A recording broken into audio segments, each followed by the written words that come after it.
M Santmat channel को subscribe करें, साथ ही घंटी को दबाकर ऑल नोटिफिकेशन सेलेक्ट करें। आप सभी से आग्रह है कि सत्संग को पूरा अंतिम तक देखें। सतत स्मरणीय अनंत श्री विभूषित ब्रह्मलीन पूज्यपाद सद्गुरु भगवान के पावन युगल चरणों में अनंत कोटि नमन। सूक्ष्म रूप में उपस्थित साधु समाज देवगण, इस धर्म क्षेत्र में अपने तन और मन को पवित्र करने हेतु संसार का सर्वोत्तम और पवित्रतम कार्य को संपादन करने हेतु पधारे हुए साधक साधिकागण, धर्म प्रेमी सज्जन वृंद, धर्मानुरागिनी माता, भक्तिमती बहनों तथा जहाँ तक यह ध्वनि विस्तारक यंत्र की आवाज़ जाती है, अपने अपने निवास में अवस्थित सभी नगर निवासियों, शबों के अंतस्थ नारायण को मुझ सेवक का सत सत नमन। ये संतमत सत्संग ज्ञान ध्यान शिविर का 5 दिवसीय कार्यक्रम है, जो आज प्रथम दिवस के प्रथम सत्र प्रातःकालीन सत्संग में आप सब जत्र तत्र से एकत्र होकर इस ज्ञान रूपी गंगा में गोता लगाने उपस्थित हुए हैं। मैं आप सबों का हार्दिक आलिंगन और अभिनंदन करता हूँ। अभी शारदीय नवदुर्गा पूजा की शुभ उपलक्ष्य में प्रायः सत्संग मंदिर में ये ध्यानाभ्यास और सत्संग का कार्यक्रम चलता है। 3 बजे से 4 बजे ब्रह्म मुहूर्त में ध्यानाभ्यास का कार्यक्रम किया गया, फिर 5 से 6 ध्यानाभ्यास का कार्यक्रम हुआ, 10 से 11, फिर 2 से 3, फिर संध्या 6 से 7, 5 समय का ध्यान, 3 समय का सत्संग इसमें रखा जाता है। अभी हम लोग सद्गुरु भगवान द्वारा विरचित महाकाव्य सत्संग योग भाग 1, 2, 3 और 4 से पाठ श्रवण कर रहे थे। अगर मनोयोग पूर्वक पाठ श्रवण किए हैं तो श्रोता और वक्ता के बीच जो प्रतिपाद्य विषय है वो है सत्संग की महिमा पर। तो सत्संग, ये नवरात्र के शुभ अवसर पर सत्संग क्यों? बहुत लोग मन में सोचते हैं कि हम लोग दुर्गा पूजा करने के लिए लोग मंदिर जाते हैं, हम लोग सत्संग मंदिर में आते हैं। इस पर पूर्ण रूप से आपको सुनाया जाएगा कि सत्संग करना ही दुर्गा माता की असली पूजा करना है। तो सत्संग क्यों करना चाहिए, सत्संग की महत्ता पर अभी हम लोग प्रकाश डालेंगे। सत्संग क्यों करना चाहिए, यही विषय है, सत्संग क्यों करना चाहिए। गुरु महाराज बड़े कृपालु हुए, ऋषि वाक्य को, संत ऋषियों की वाणियों को कृपा करके सत्संग योग में लिखवाने की कृपा की है। अभी देखिए कि सत्संग योग भाग 1 का जो वेद मंत्र पाठ हुआ है अभी, तो वह वेद मंत्र मोह मुद्गर ग्रंथ से नहीं, वो ये जो है उसका वेद मंत्र लाकर जो अभी पहला वेद मंत्र के रूप में रखा गया। क्यों रखा गया? अब पाठ सुने। ओम युञ्जानः प्रथमं मनस्तत्वाय सविता धियम अग्निर्ज्योतिर्निचाय पृथिव्या अध्या भरत। प्राय इसका पाठ किया जाता है। तो इसका साधारण अर्थ तो आपको सुनाया गया पुस्तक से, लेकिन गुरु महाराज का भाव क्या है, क्यों इस वेद मंत्र को लाकर प्रथम वेद मंत्र के रूप में सत्संग योग भाग 1 में रखने की कृपा की। तो हमारी आपकी जीवात्मा संसार में सृष्टि काल से अब तक जितने शरीर का निर्माण किया गया, हमारी आपकी जीवात्मा संसार में तब से भ्रमण कर रही है। इसके पहले जीवात्मा कहाँ थी? परमात्मा की गोद में। सबकी जीवात्मा पहले परमात्मा की गोद में थी। परमात्मा की मौज हुई, सृष्टि में शब्द हुई, उसमें कंप हुआ, एको अहम बहुधा श्याम। हम लोग परमात्मा की गोद से निकल गए। कहाँ गए? नाना जोनि समुत्पन्ना नाना क्लेश समन्विता। अलग अलग जोनियों में गोस्वामी जी सप्तम सोपान उत्तर कांड में रामचरितमानस में लिखने की कृपा किए। आकर 4,84,000 जोनि भ्रमतीय जीव अविनाशी, फिरत सदा माया कर प्रेरा, काल कर्म स्वभाव गुण घेरा। 4 खानी 84 लाख जोनियों में उस्मज, अंकुरज, अंडज, पिंडज में 2.25 अरब वर्षों तक हम लोग घूमते रहे। परमात्मा की गोद से निकले तो हम लोग इस 4 खानी 84 लाख जोनियों में भटकते रहे। हमारी आपकी जीवात्मा कहाँ थी? उस जगह का नाम सुने। कहाँ थी? कहो उस देश की बतिया जहाँ दिवस नहीं रतिया, सूरज नहीं तारे, शशि न सूरज, दिवस न रजनी, नहीं साँझ नहीं भोर। जगह कैसी थी? पूरे प्रकाश रहु दिन राती, नहीं घृत तेल दिया नहीं बाती। ऐसा अनुपम स्थान में हम आप थे। हमारी आपकी आत्मा वहाँ वर्तमान थी जीवात्मा, जहाँ न दिन होता है न रात होती है, न अंधकार न प्रकाश, न सूरज न चांद। 24 घंटा पूरे प्रकाश मंडल में रहने वाली जीवात्मा। परमात्मा की मौज हो गई, हम लोग उनके गोद से बाहर निकल गए। कहाँ आ गए? अंधकार में। तुम तो उतर पड़ियो तम माही, पीब निशब्द में। हम लोग निशब्द से शब्द में आए, शब्द से प्रकाश में, प्रकाश से आ गए अंधकार में। अंधकार में पड़े हैं, बहुत दुख भोग रहे हैं, कष्ट हो रहा है। और मनुष्य शरीर क्यों मिला? और सब जोनियों में और सब शरीर में आप हम परमात्मा के पास नहीं जा सकते हैं। मनुष्य शरीर ही एक ऐसा शरीर है, गोस्वामी जी लिखने कृपा किए, नर समान नहीं कवने उदेही, जीव चराचर जाचत जेही। मनुष्य शरीर ही एक ऐसा शरीर है जिस शरीर से, जिस परमात्मा की गोद से अलग हुए उनके गोद में जा सकते, और दूसरा कोई शरीर से नहीं जा सकते। हमारी आपकी दुर्दशा क्या है? छोटा सा उदाहरण मैं प्रस्तुत करता हूँ। एक छोटा सा बालक माँ की गोद में है,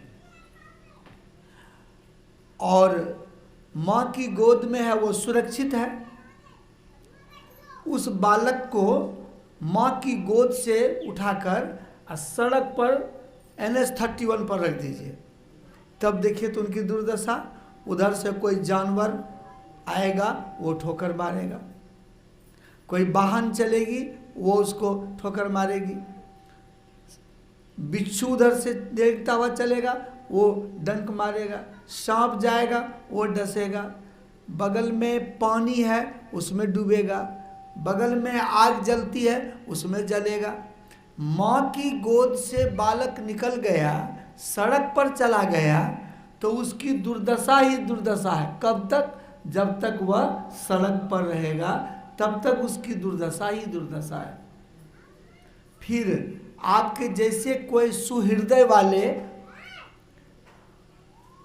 को दया आ गई और उस बालक को उठाकर पुनः माँ की गोद में लाकर पहुंचा दिया, तब देखिए माँ की गोद में फिर से बालक आ गया, सुरक्षा कवच के अंदर आ गया, सुरक्षित हो गया।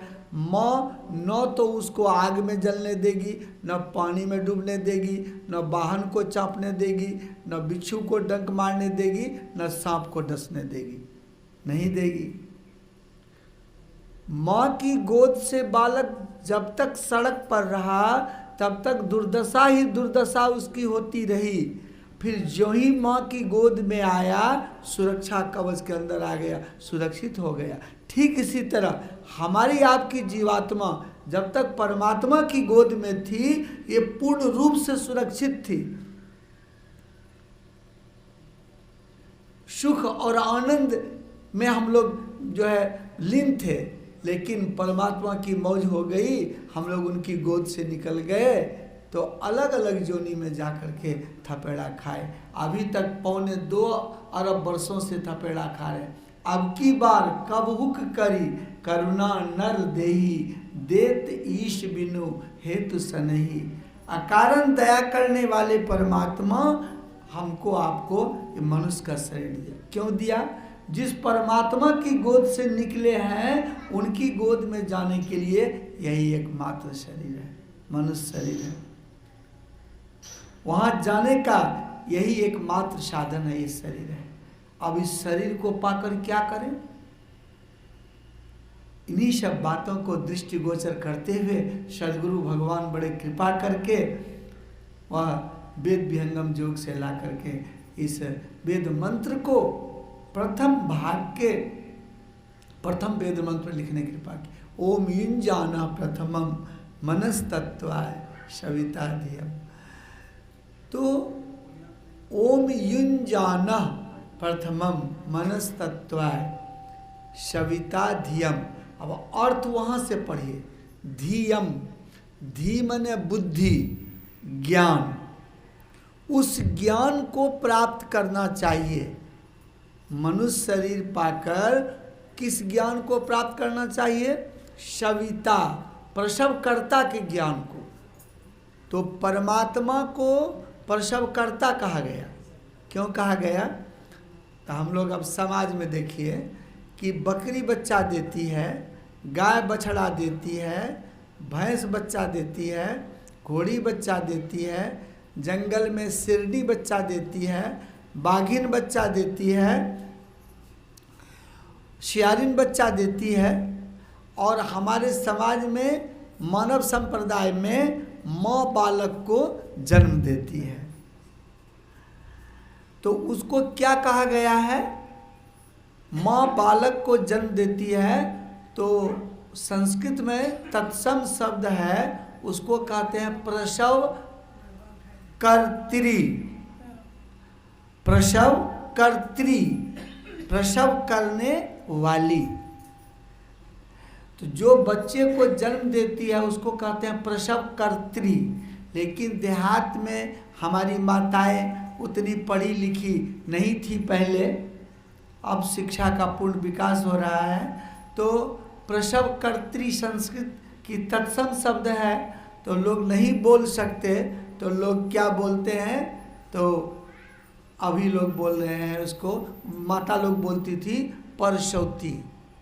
प्रसव कर्त्री के बदले तद्भव रूप में प्रसव कर्त्री के बदले परसौती बोलते हैं। फलाना माँ परसौती छे, वो नहीं आवे सकते, बच्चे को बालक को जन्म दिए है, यही है प्रसव कर्त्री। तो जो कोई प्रसव करती है, बच्चे को जन्म देती है, उसको प्रसव कर्त्री कहते हैं। अब परम पिता परमात्मा क्या किए हैं? सूर्य, चांद, सितारे, आकाश, पाताल, वायु, अग्नि, मिट्टी और 7 समुद्र, 8 पहाड़, 3 लोक, 9 खंड, 14 भुवन की सृष्टि की है। इसीलिए इनको कहा जाता है प्रसवकर्ता। परमात्मा को प्रसवकर्ता कहा गया। उस प्रसवकर्ता के ज्ञान को जानिए। उस प्रसवकर्ता को कैसे जानेंगे? जिसकी गोद में हम लोग थे, जिसकी गोद से अलग हो गए, कैसे जानेंगे? अब आइए शुरू में, ओम युंजाना प्रथमम, उसके लिए योग की क्रिया करनी चाहिए। एक योग है गणितीय प्रणाली में, जो शिक्षक विद्यार्थी को पढ़ाते हैं, 5 5 10, 10 15 25, 25 15 40, 40 20 60, ये गणित प्रणाली की जोड़ है। आइए आध्यात्मिक प्रणाली की योग क्या है? ये जोड़ योग क्या है? जिस परमात्मा से जीवात्मा बाहर निकली उसमें उसको जोड़ना है, जीव को पीप में जोड़ना है। ये आध्यात्मिक योग हुआ, जीव को पीप में जोड़ देना है। कैसे जोड़ेंगे? यही गुरु महाराज पहला वेद मंत्र को शुरू में ओम युंजाना प्रथम, पहले योग की क्रिया करो। तो योग की क्रिया कैसे करो? गुरु महाराज फिर सोचे, अगर योग नहीं समझा हमारे शिष्य मंडली लोग, तो उसको लिख दिए कि बुद्धि योग करो। अब बुद्धि योग तो और टफ हो गया, उस दृष्टि के क्षेत्र के जो है पटल पर उसको दोनों धाराओं को जोड़ करके करने के लिए कहते हैं। वह कैसे करो? फिर गुरु महाराज मन में सोचे, अगर ये हमारे शिष्यगण नहीं जान सके, साधारण अर्थ लिख दिए, सत्संग करो। योग, बुद्धि योग, सत्संग करो। सत्संग करना चाहिए। तो जब बहुत दिनों तक सत्संग करेंगे, सत्संग करते करते सद्गुरु की कृपा का पात्र बन जाएंगे। जहाँ सद्गुरु भगवान की प्रतिमा को पदस्थापित किया जाता है, और हम लोग ईश स्तुति जैसे प्रारंभ किए, सद्गुरु के शरीर से एक जो है नैसर्गिक आभा निकलती है, उसकी एक परिधि बनती है। इस परिधि में जो को भी आकर बैठेंगे, शाकट, वैष्णव, दीक्षित, अदीक्षित, शराबी, जुआड़ी, लुटेरा, डाकू, कोई भी अगर आके बैठेंगे, सद्गुरु की आभा वहाँ तक पहुँचती है उनकी परिधि में बैठने से। लोग क्या सोचते हैं कि नहीं, ये सत्संग केवल सत्संगियों के लिए है, मेरे पास तो पूंजी नहीं, मैं वैष्णव नहीं, मैं दीक्षित नहीं, मैं सत्संग में क्यों जाऊंगा? गुरु महाराज पदावली में लिखने कृपा की, ये ऐसा नहीं सोचिए। जितने मनुष्य तनधारी हैं प्रभु भक्ति कर सकते, सभी जितने मनुष्य शरीर प्राप्त किए हैं, सबको सत्संग में आने का अवसर दिया जाता है। नहीं आपके पास पूंजी, आप आकर बैठिए। उदाहरण बतलाता हूँ, कबीर संगति साधु की, जो गंधी का बास, जो कुछ गंधी दे नहीं तो भी बास सुबास। कबीर साहब लिखने कृपा किए कि आपके पास पूंजी नहीं है, ठीक है, आप क्या करिए, इत्र बेचने वाले के दुकान में चले जाइए, आप वहाँ जाके खड़े रहिए। बगल में जिसके पास पूंजी है, वो जैसे दुकानदार को कहेगा कि भैया 10 रुपया का हमको मजमुआ फुहा लगा दीजिए, बक्सा खोल के जैसे फुहा उसके हाथ में लगाएगा, उसकी सुगंध आपको मिलेगी कि नहीं मिलेगी? उसकी सुगंध आपको मिल जाएगी। जब जब बक्सा खोलेगा, जब जब वो फुहा लगाएगा, तो उनकी सुगंध आपको मिलेगी। नहीं है पूंजी तो क्या हुआ? आप उसके पीछे पीछे, इत्र बेचने वाले के पीछे पीछे घूमिए या उसके दुकान पर रहिए, उनकी सुगंध आपको मिलेगी जब जब बक्सा खोलेगी। तो बिना पूंजी की सुगंध मिल जाती है। उसी तरह जो जिनको पूंजी नहीं भी है, भजन भेदी नहीं भी है, साकट भी लोग हैं, अगर वह सत्संग में आकर बैठ जाए तो उनको भी सद्गुरु की आभा मिलने लगती है। इसीलिए सद्गुरु के सानिध्य में सबको आना चाहिए, सत्संग सुनना चाहिए। सत्संग सुनते सुनते सद्गुरु की कृपा का लोग पात्र बन जाते हैं, और सद्गुरु की कृपा का जब पात्र बन जाते हैं, मेरे जैसे कोई आचार्य मिल जाएंगे। जब मेरे जैसे कोई आचार्य मिल जाएंगे तो हम लोग भजन भेद देते हैं। भजन भेद में क्या देते हैं? एक नाम का जप, एक रूप का ध्यान, ये बतलाते हैं। तो उसमें जो अभी सुने मनस तत्वाय, मानस जप और मानस ध्यान। जिस नाम को बताए उसका जप करिए, जिस रूप को बताए उसका ध्यान करिए। अति पावन गुरु मंत्र मन ही मन जाप जपो, उपकारी गुरु रूप को मानस ध्यान थपो। उस नाम का जप, उस रूप का ध्यान करिए।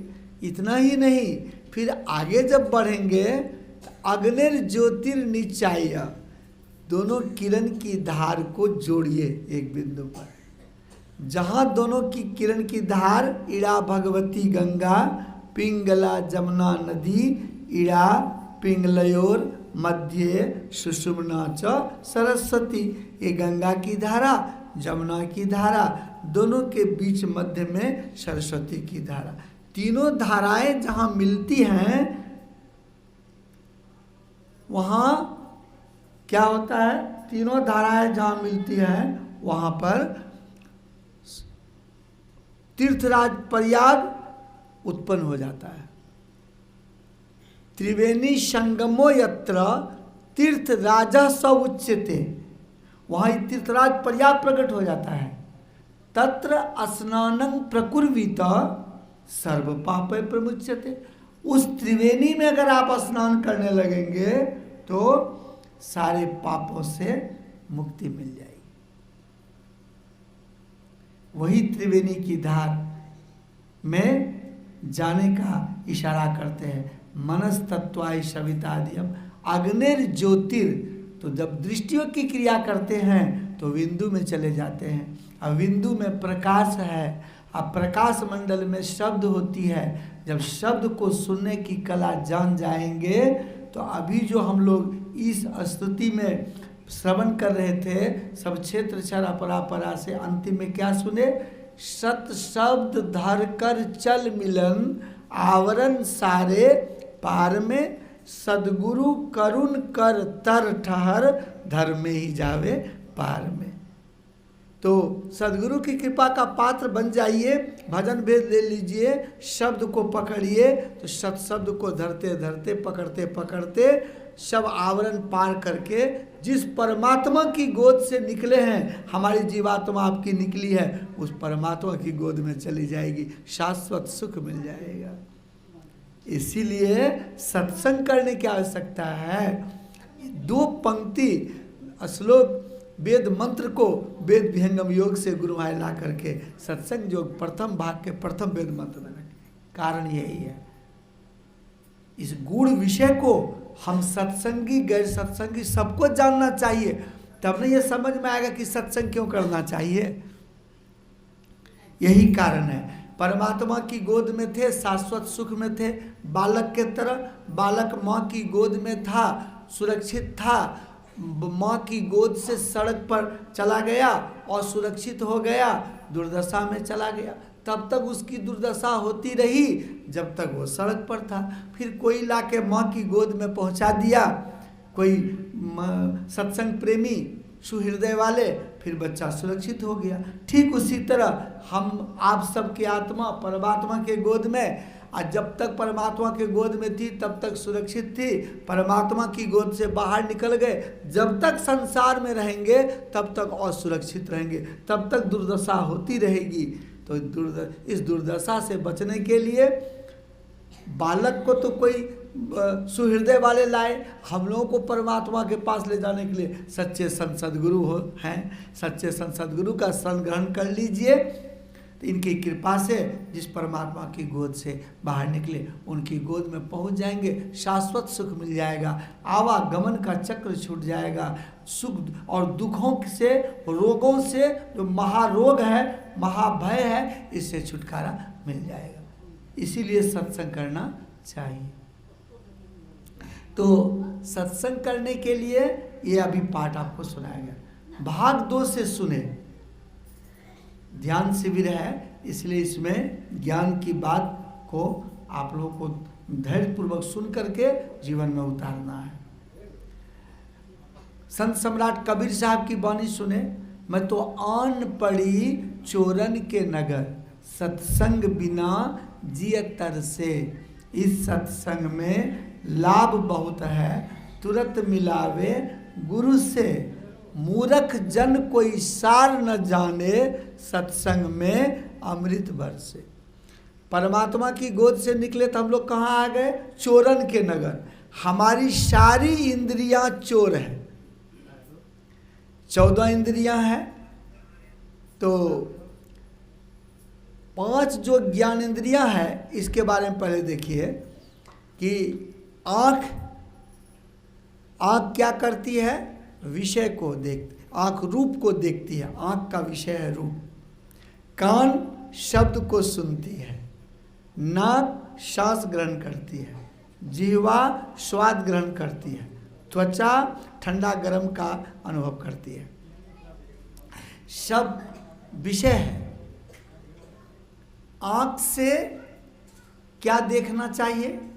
परमपिता परमात्मा के स्थूल रूप को देखना चाहिए।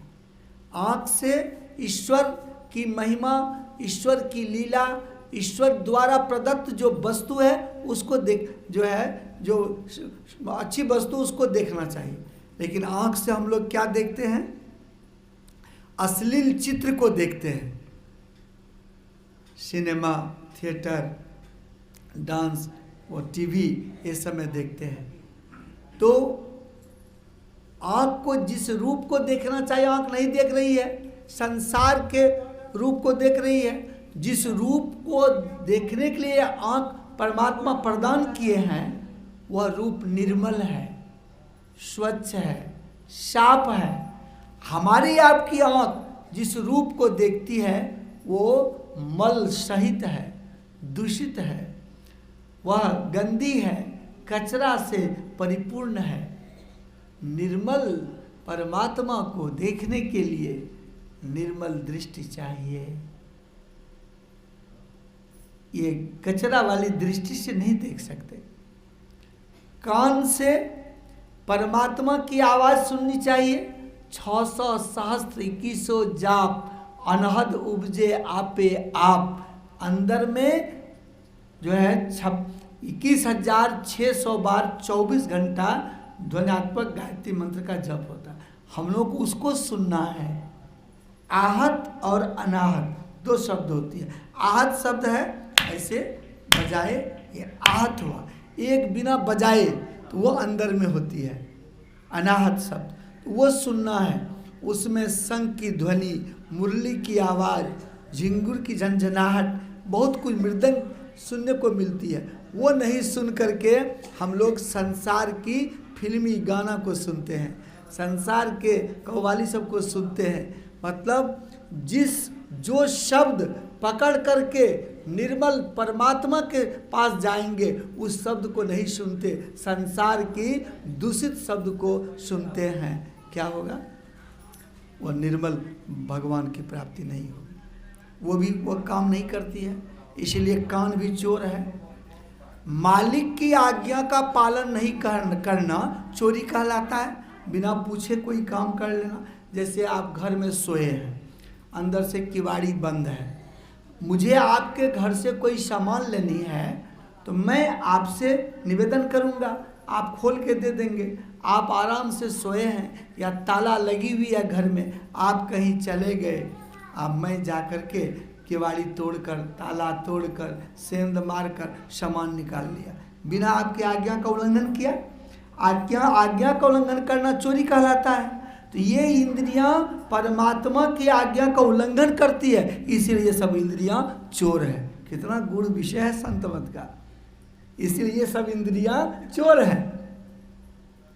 मुंह से प्रभु का नाम लेना चाहिए, मुंह से हमेशा मीठी वचन बोलनी चाहिए, मुंह से मधुर रस का स्वादन करना चाहिए, अमृतमय रस पीना चाहिए, जीवा से उसका स्वाद लेना चाहिए। लेकिन हम लोग गाली बोल देते हैं, कड़वी बोली बोल देते हैं, किसी को ऐसी वाणी कहते जो दुख हो जाता है, ये भी आज्ञा को उल्लंघन करती है, ये भी चोर है। उस अमृत रस का रसस्वादन जीवा से करनी चाहिए, और जीवा रसस्वादन करेगी उस अमृत रस का। और जीवा में हम लोग बढ़िया बढ़िया भोजन बना करके, पूरा स्पाइसी सामान मसालेदार बना के हम लोग जीवा को देते हैं। गलत करते हैं ना, ये भी चोर है। पैर से चलकर जाना चाहिए। जहाँ परमात्मा की मूर्ति प्रतिमा है, मंदिर में, मस्जिद में, गिरजाघर में, पैर से चलकर वहाँ जाना चाहिए। अब पैर से चलकर हम लोग कहाँ जाते हैं? सिनेमा हॉल में, थिएटर में, वैश्यालय में, जहाँ तहाँ जाते हैं। क्या आज्ञा का पालन करते हैं? नहीं करते। सारी इंद्रियां चोर है। इसीलिए कबीर साहब लिखने कृपा किए, मैं तो आन पड़ी चोरन के नगर, सत्संग बिना जिए तरस रहा है। सत्संग में लोग नहीं आने से यही कारण है, सत्संग में नहीं आने का। ये सारी इंद्रियां चोर है। काम क्रोध लोभ मोह और मद मान रे, छहोरी पूरा है संग करत हैरान रे। छो विकार है, काम क्रोध लोभ मोह मान मत्सर, ये हमारा रिपु है, दुश्मन है। ये परमात्मा के पास जाने में रोकता है, नहीं जाने देगा। उपाय क्या करें? उपाय बतला के गए संत महात्मा। विष्णुकांत जपु गुरु मंत्र धरु ध्यान रे। जो मंत्र गुरु बताया उसका जाप करिए, जो रूप बताया उसका ध्यान करिए। अब जैसे ध्यान करके दृष्टि क्रिया करेंगे, कहाँ जाएंगे? सुषमन मंदिर में भी राजे राजा राम रे। यहीं पर भगवान विराजते हैं। 24 घंटा भगवान यहीं रहते हैं। अंदर से 12 उंगली की दूरी पर दमकत कड़क कड़क गुरु धामा। 24 घंटा यहाँ बिजली की कड़क होती है। यही परमात्मा का धाम है। लोगों में अविश्वास कितना है? परमात्मा का धाम यहाँ है। आप रामचरितमानस सप्तम सोपान उत्तर कांड में गोस्वामी जी की वाणी सुनिए, क्या लिखे हैं? साधन धाम मोक्ष कर द्वारा। ये शरीर साधन का धाम है, यहीं पर मोक्ष का द्वार है द्वार यहाँ, और लोग खोजते हैं बाहर में। तो सुषमन मंदिर में यहीं पर चलना है। कैसे चलेंगे? चलू चलू मन मोरा सतगुरु धाम रे। यहीं पर सतगुरु का धाम है, जहाँ होत सतसंग हरि गुण गान रे। 24 घंटा यहाँ सत्संग और भगवान का गुणगान होता है। वहाँ जाना है। वहाँ जाने के लिए एक नाम का जप, एक रूप का ध्यान और दृष्टियों की क्रिया करनी पड़ेगी। साफ सुथरा ज्ञान है संत मत का, इसी से आप वहाँ जा सकते हैं। तो यहाँ नहीं जा करके बाहर लोग भटकते हैं, यहाँ नहीं जाएंगे, कैसे परमात्मा के दीदार का दर्शन होगा? तो इन इंद्रियों के द्वारा आपको परमात्मा का दर्शन नहीं हो सकता। ओम सयोजत उर्गाजस्य ज्योतिं वृथा किरणतं मिमितेन गावः पर्णसं कृणुते तिग्म श्रृंगो दिवा हरिर ददृशे नक्त मिज्रह। क्या बताया कि वेद भगवान उपदेश करते हैं, हे मनुष्यों, ये जो 14 इंद्रियां हैं, आँख, नाक, कान, जीभ, त्वचा, हाथ, पैर, मुंह, मलद्वार, मूत्रद्वार और मन, बुद्धि, चित्त, अहंकार, ये 14 इंद्रियों के द्वारा परमात्मा को प्रत्यक्ष करने की चेष्टा करना झूठी एक खेल करना है। इससे नहीं जाने जा सकते। क्यों नहीं जाने जा सकते? ये सब इंद्रियां बाहर गम्य वस्तु को देखती है और परमात्मा इंद्रियातीत है। आत्मा से ही उनको आप देख सकते हैं, दूसरी कोई उपाय नहीं है। यही वेद मंत्र भी सुनाया। तो मानव को चाहिए सत्संग के परिवेश में आकर अपने आप को रखे और वहाँ संत महात्माओं की वाणी को सुने। हम लोग नई बात तो नहीं बताते, जो वेदांत ज्ञान है, जो संत महात्माओं महर्षि ऋषियों की वाणी है, ऋषि वाक को आपके सामने रखता हूँ, आपको समझने का प्रयास करें। भाग 3 से संतमत का नियम है, जो विषय बनेगा, जो प्रतिपाद्य विषय होगा, भाग 1, 2, 3, 4 से उसकी संपुष्टि की जाती है। भाग 1 में सुने सत्संग क्यों करना चाहिए, सारांश में सुने परमात्मा की गोद से निकल गए, हम लोग बहुत दुख में हैं, फिर परमात्मा की गोद में जाना है, इसके लिए सत्संग करने की आवश्यकता है। कबीर साहब की वाणी सुने, सारी इंद्रियां चोर है, उस नगर में आकर ये आत्मा फंस गई है, कैसे परमात्मा गोद में जाएंगे, निकलना पड़ेगा इनसे। आओ वीरो मर्द बनो अब जेल तुझे तजना होगा, मन निग्रह के समर क्षेत्र में सन्मुख थी डटना होगा, वक्त नहीं है ऐ वीरो अब गाफिल होकर सोने का, बिंदु राह से निकल बहादुर तम मंडल टपना होगा, वहाँ जाना पड़ेगा। तो तीसरा भाग से हम लोग पाठ सुने, मोह मुद्गर ग्रंथ में वो लाए, इसमें से भूपेंद्र नाथ सन्याल जी की वाणी में शंकराचार्य जी महाराज की वाणी सुनने थे। नलनी दलगत जलमति तरलम, तज्जीवनम अतिशय चपलम, क्षणमा सज्जन संगति रेखा, भवति भवार्णव तरने नौका।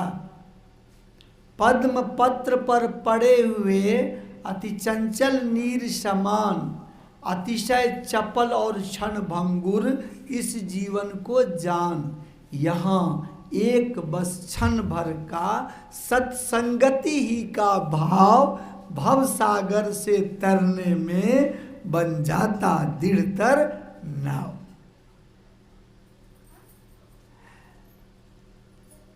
हमारा आपका जीवन कैसा है? क्षणभंगुर है। कमल के पत्ते पर पानी डालिए, तुरंत 1 सेकंड नहीं लगेगा, पानी नीचे सड़क जाता है, जबकि कमल का जड़ कीचड़ में पानी के नीचे है, तना पानी में है, पत्ते पानी के ऊपर है। पानी से ही भोजन लेना है, पानी में आश्रय रखना है, पानी में प्रोडक्शन करना है, उत्पत्ति करना है, सब कुछ पानी में है। पानी ही जीवन है, लेकिन पानी से कोई प्रेम नहीं है। पत्ते पर पानी रखिए, इतना जल्दी सड़क जाएगा, आपको पता भी नहीं चलेगा कि इसमें कभी पानी डाला गया था। कोई प्रेम नहीं है। जिस तरह पत्ता पर पानी तुरंत सड़क जाता है, उसी तरह हमारा आपका ये जीवन क्षणभंगुर है। पानी का सा बुलबुला यह तन ऐसा होय, पी मिलन को ठानिए, रहिए ना परिसोय, रहिए ना परिसोय बहु नहीं मन खा दे। ये दोबारा इससे मिलने वाला नहीं है। पानी का एक फफोला उठता है, बहुत सुंदर लगता है, जैसे दूसरा बूंद गिरता फट से फट जाता है। वही हमारा आपका जीवन है, चंचल और चलायमान है, अतिशय चपल और क्षणभंगुर इस जीवन को जान। उपाय क्या है? कमल रहता है पानी में, सारा काम पानी में, लेकिन पानी से कोई संबंध नहीं, कोई प्रेम नहीं रखता है। उसी तरह हमको आपको कैसे रहना है संसार में?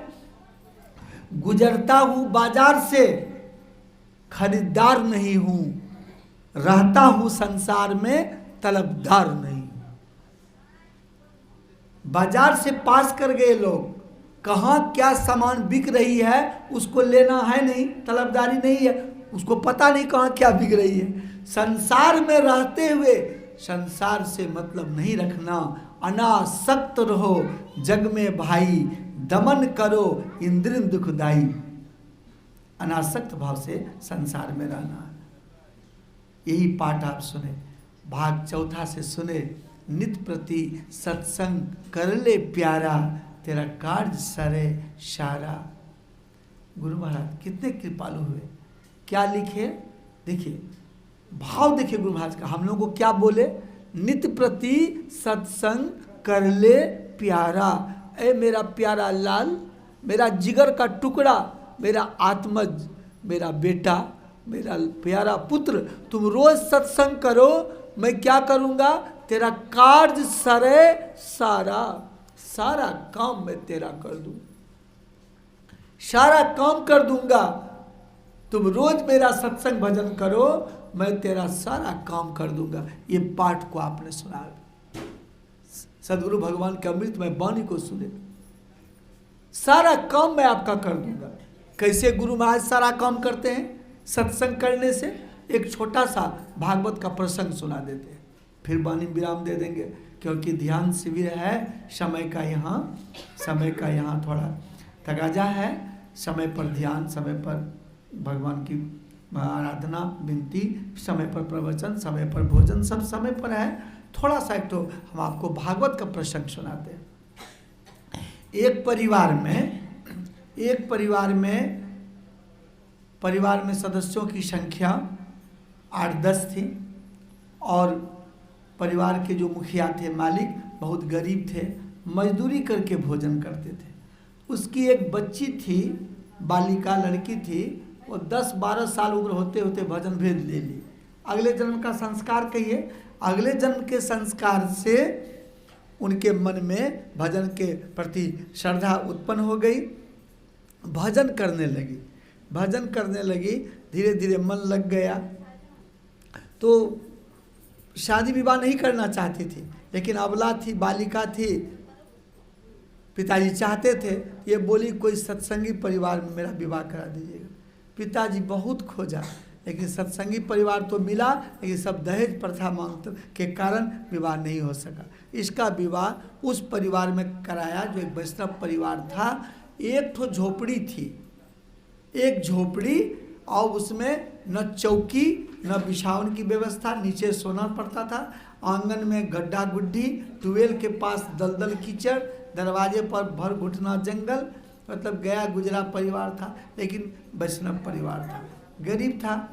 तो ये भी गरीब की बेटी थी, तो इसका विवाह वहाँ करा दिया। शादी करके जब गई, वह ससुराल गई, तो देखी वहाँ की व्यवस्था, दुर्व्यवस्था को, सोच में पड़ गई। ये भजन भेदी थी, सुबह शाम सत्संग भजन करती थी। सत्संग करने से क्या लाभ है? सुबह शाम सत्संग भजन करती थी। सत्संग भजन के प्रभाव से गुरु की कृपा इन पर थी। तो ये जो पीहर से जो सामान कुछ ले गई थी, वही बनाती थी, सबको खिलाती थी। वे लोग सब परिवार वाले हाथ पर हाथ रख कर बैठे थे, कोई काम नहीं करते थे। तो ये 2-3 दिन बीत गया, तो सोच में पड़ गई, ये लोग हट्टे कट्टे जवान हैं, परिवार के में सब कोई काम नहीं करते हैं, तो फिर आगे ये जो पीहर से कुछ चावल दाल सब लाई हूँ, ये ख़त्म हो जाएगा तो भोजन क्या होगा? सोच में पड़ गई। तो बोलना नहीं चाहती, लेकिन शाम में सत्संग के समय सबको बैठा करके हाथ जोड़कर ससुर जी से बोली, पिताजी मैं नई आई हूँ, बोलना तो नहीं चाहती हूँ, लेकिन लाचारी बोल रही हूँ। पिताजी आप लोग सब जो हाथ पर हाथ धर कर बैठे हैं, काम धंधा जो नहीं करते हैं, तो भोजन कैसे चलेगा? तो पिताजी, उनके ससुर जी बोले, बहू रानी क्या बतलाऊं, हम लोगों के पास उसी सुबुद्धि नहीं है, काम करने नहीं जानता हूँ, कि मजदूरी करने खेत में जाता हूँ तो जो फसल है, धान पाट गेहूँ, उसको उखाड़ कर फेंक देता हूँ और जंगल सबको छोड़ देता हूँ। मजदूरी नहीं देता, पिटाई करके भगा देता है। सोचने की बात है। पति से पूछे आप क्या करते हो? कहा मैं तो ईंटा ढोने का काम करता हूँ, सब मजदूर ईंटा ले जा करके राजमिस्त्री को देता है, मैं सब ईंटा उठा कर पोखर में फेंक देता हूँ, पानी में। बड़ी विडम्बना है। सोचिए ऐसा क्यों? कहा हम लोग की बुद्धि वही है, कारण बाद में बतलाएंगे, बुद्धि वही है। बड़ा सोच में पड़ गई, एक निर्णय निकाली, बोली कि ठीक है, आप लोग मेरे साथ सुबह शाम स्तुति विनती में भाग लीजिए, मैं सुबह जलपान बना दूंगी।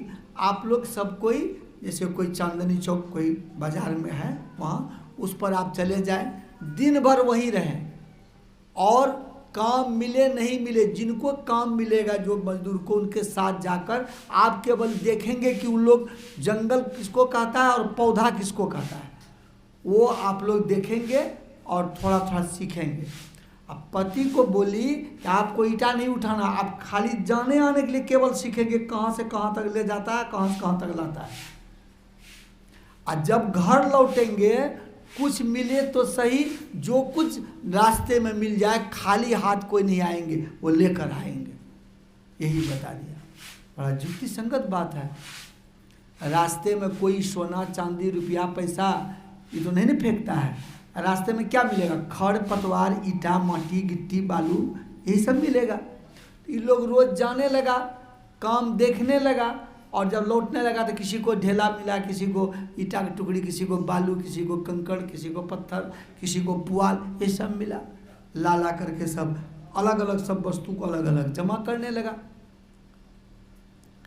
तो जब पूरा जमा हो गया तो अब देखिए इसकी बुद्धि कितनी है। सत्संग करने वाले की बुद्धि कितना तीव्र गति हो जाती है, बुद्धि में कितना परिवर्तन हो जाता है, इसको देखा जाए। ये क्या कि आंगन घर में जो पूरा गड्ढा गुड्ढी था तो ढेला सब जो मिट्टी का लाया ना तो वो जमा हो गया। ये ढेला सब ले जा करके पिटना से पीट पीट करके घर को प्लेन कर दी, घर आंगन को। फिर जाड़ा का समय आ गया, नीचे सोती थी सब कोई तो ठंडा पड़ता था, पुआल जो जमा हुआ कुछ पुआल को ला के बिछा दी, ठंडा से बचने का मौका मिल गया। और ट्यूबवेल जो सरकारी था चापाकल, उसमें जो दलदलिया कीचड़ था उसमें ले आकर के बालू मिट्टी कंकड़ पत्थर सब भर दी, रहने का ढंग सीख गई।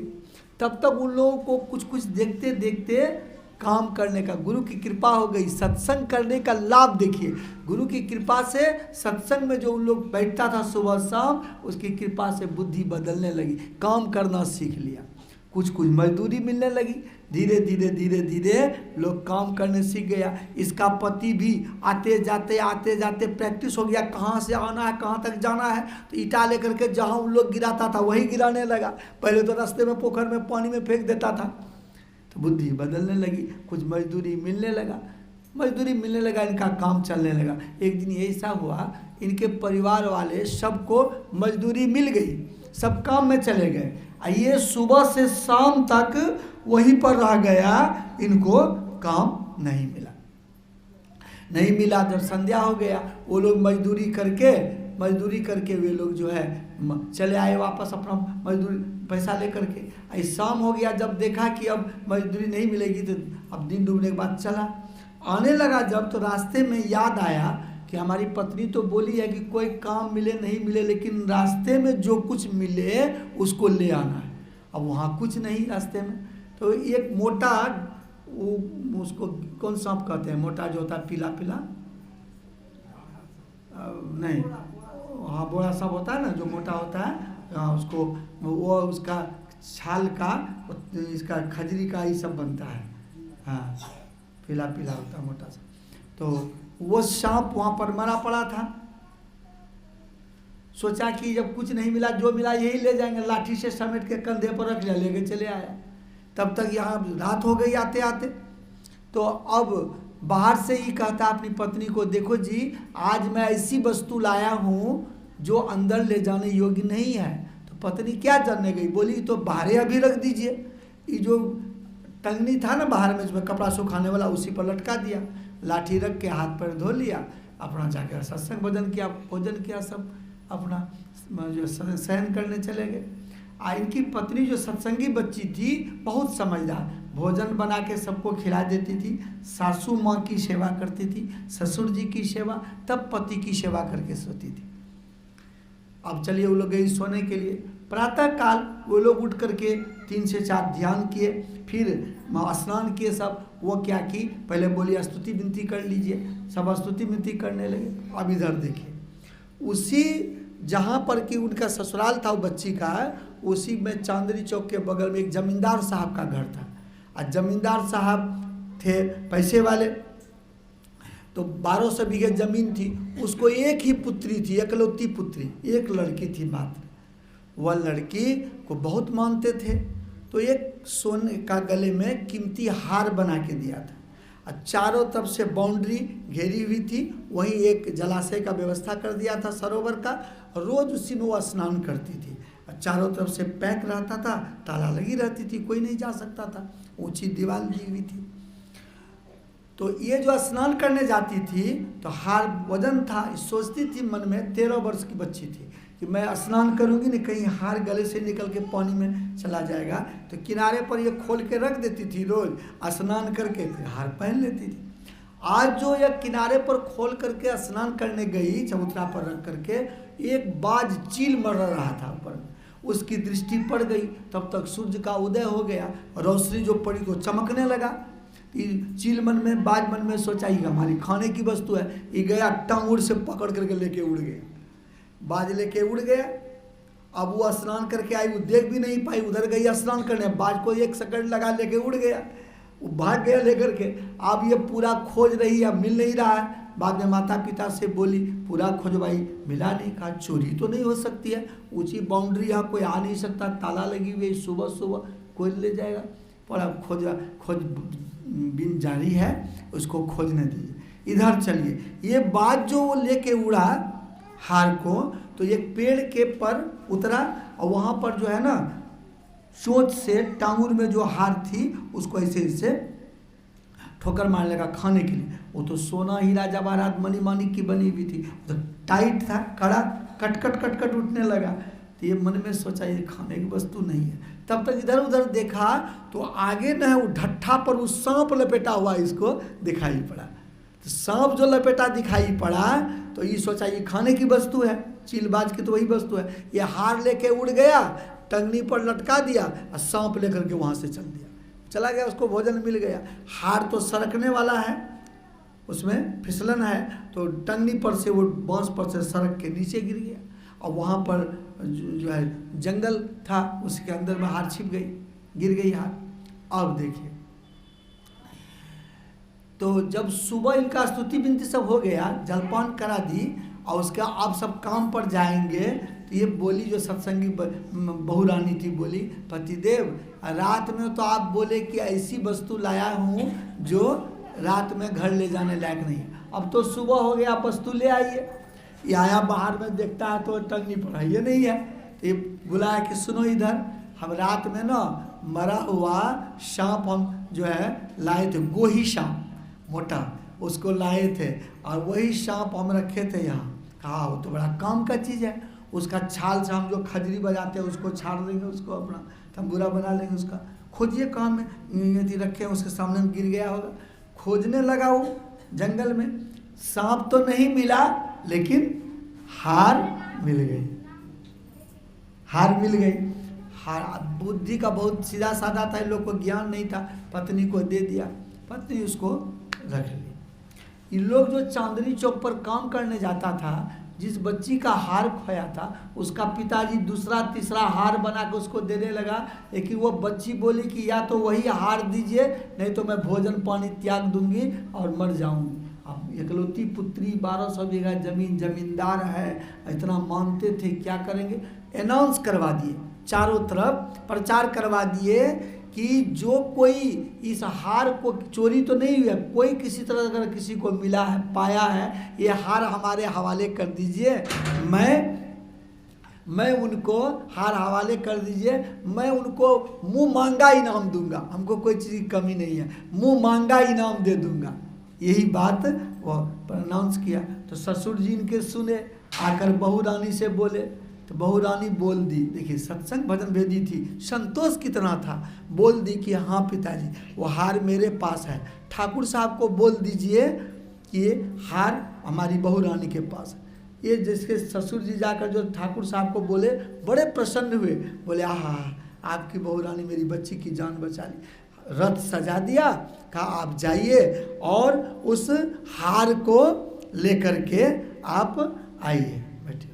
तो रथ सजा दिया गया और कहा कि हार ले जाइए और बहू रानी को बुला कर लाइए और हार ले आइए। बहू रानी के पास हार लेकर के, हार मांगने के लिए, देखिए ये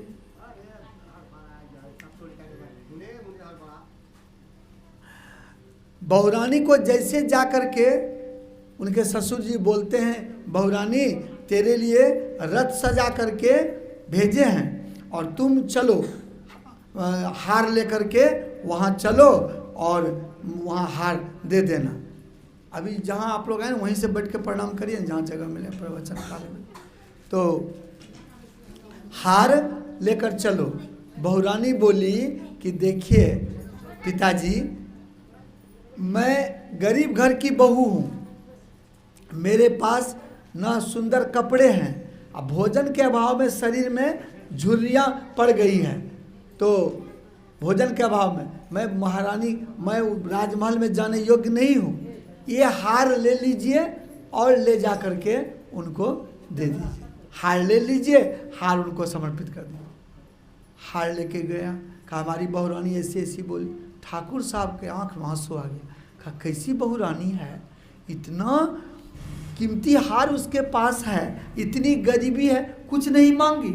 उनको बोलिए कि कुछ मांग लेगी, ऐसे हार हम नहीं लेंगे, कुछ मांग लेगी। दोबारा जब आकर के कहा कि वो कुछ मांगने के लिए कह रहे हैं, ऐसे हार नहीं लेंगे, तब ये कहती है पिताजी, आंख में इसका भी आंसू आ गया, पिताजी जब से मैं आपके घर आई आज तक कभी मेरे दरवाजे पर सत्संग नहीं हुआ, न कभी कोई संत महात्मा को मैं बुलाई, आज तक सत्संग नहीं हुआ। अगर जमींदार साहब कुछ देना चाहते हैं तो मेरा निवेदन है, आप लोग तो 5 दिन का सत्संग रखे हैं, मेरा निवेदन है कि 7 दिनों का मेरे दरवाजे पर सत्संग करा दें, यही मेरा निवेदन है। यह कह करके जैसे इनके पिताजी जाके जमींदार साहब को कहते हैं हमारी बहू रानी केवल 7 दिनों का सत्संग मांगी, वो तो फूल एकदम खुशी से नाचने लगे। आज हमारा भाग जग गया कि हमारे धन के द्वारा एक सत्कर्म होगा। ये सत्संग होता है, आपका जो भी इसमें पैसे लगेंगे वो बिल्कुल एकदम 16 आना का 32 आना बनेगा। आज मेरा भाग जग गया कि हमारे पैसे सत्कर्म में लगेंगे। तुरंत मंत्री सबको आदेश दिया और कहा जाओ वहाँ टीन का छत्ती बना के, टीन का टाटी सब बना करके पूरा घर द्वार बना दो और वहाँ सारी जो है खाने पीने की वस्तु को रखो और सब सत्संगी को, जैसे आप लोग को आमंत्रित किया गया, यहाँ 5 दिन का ध्यान शिविर सत्संग चलेगा, तो इस सबको बुलाया गया और कहा सब ध्यान करो और रोज़ भंडारा करो। यहाँ भी लोग ग्रामीण वाले इतने दिलदार हैं, रोज़ भंडारे की व्यवस्था किए, जलपान से लेकर रात्रिकाल भोजन तक सब व्यवस्था किए हुए हैं। कितने ही लोग दिल के उदार हैं। आप सबको ज्ञान भी देंगे, प्रसाद के रूप में भंडारा भी आप लोगों को प्राप्त कराएंगे। तो बड़ा सुंदर ज्ञान है यह। तो वह जमींदार साहब बोले कि 7 दिनों का सत्संग करो, अंतिम दिन का भंडारा में पक्की भंडारा मैं जाकर करूँगा और मैं अपने हाथों से संत महात्माओं को भोजन कराऊँगा। ये कह करके 7 दिनों का भंडारा वहाँ पर व्यवस्था किया गया, सत्संग हुआ। अंतिम दिन आए, कौन आए? अंतिम दिन आए ठाकुर साहब अपने बनवा करके और सबको अपने से भोजन कराए और उचित वस्त्र पैसे देकर साधु महात्मा को सबको विदा किए, चले गए।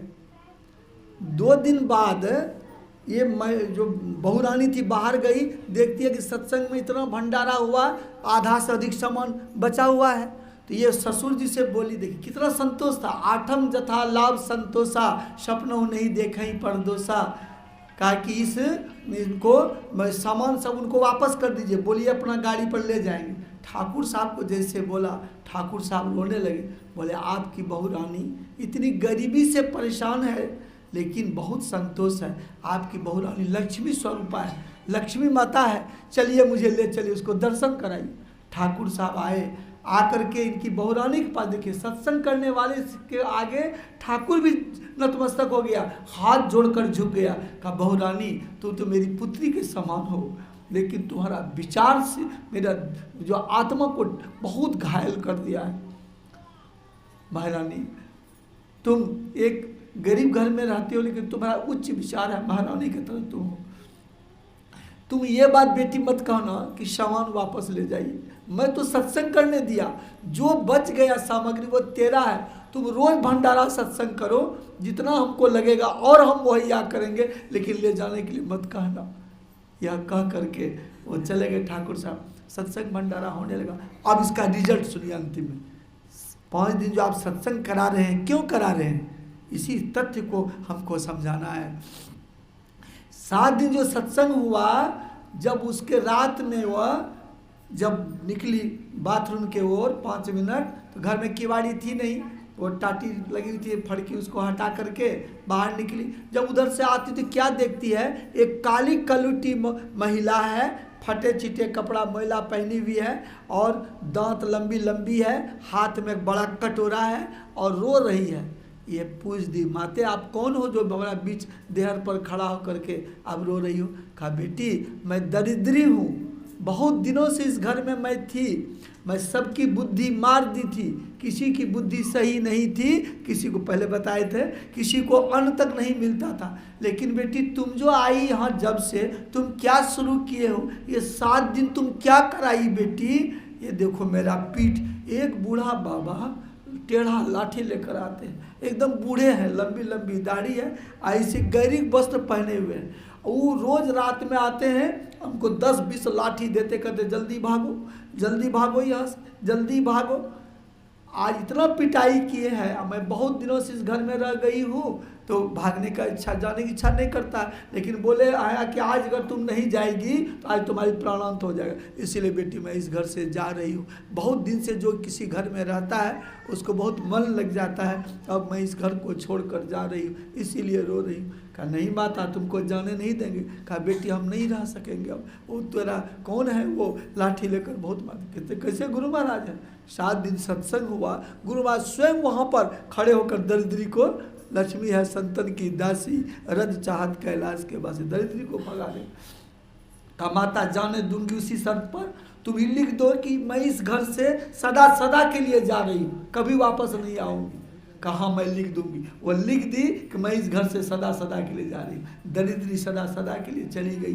दूसरे रात जब ये जगी, उधर से क्या देखती है, एकदम पूरा जेवरात पहने हुए, सब जो है पूरा ये गहना जेवर पहने हुए, सुसज्जित वस्त्र से एकदम गंधमय युक्त पूरा सुगंधित वातावरण लिए हुए कोई देवी आ रही है। ये देखती है, कहा तुम कौन हो माते। कहा मैं दरिद्री की बड़ी बहन लक्ष्मी माता हूँ। तेरे साधु तुम जो सत्संग कराए, तेरे बाबा हमको आदेश किए, मैं उनकी दासी हूँ। लक्ष्मी है संतन की दासी, और सरस्वती काली दुर्गा माता सब उसके झाड़ू बहाड़ू चौका बर्तन करती है। हमको बोली तुम मेरी बेटी के पास जाओ, मैं यहाँ आई। कहा नहीं माते, तुमको जाने नहीं दूंगी। कहा क्यों। जाने के लिए तब दूंगी जब तुम लिख दो कि मैं इस घर में सदा सदा के लिए मैं इस घर में रहूंगी। ये तुम लिख दो कि मैं सदा सदा के लिए इसी घर में रहूंगी, लिख दो। कहा मैं लिख दूंगी।